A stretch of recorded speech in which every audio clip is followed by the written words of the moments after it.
今年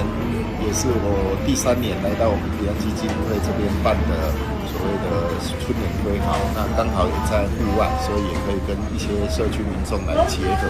然后我们也透过今天，我们有至亲们，他们有一些才艺，我们也会让他们去表演一支乌克丽丽、吉他、铁琴、口风琴，让他们有一个舞台的一个表演的机会。他先学乌克丽丽，养成一个兴趣之后，再学吉他。然后在学吉他的过程，他就会想，因为朋友有好几街头艺人，他就跟我说他也要考街头艺人，那我就鼓励他。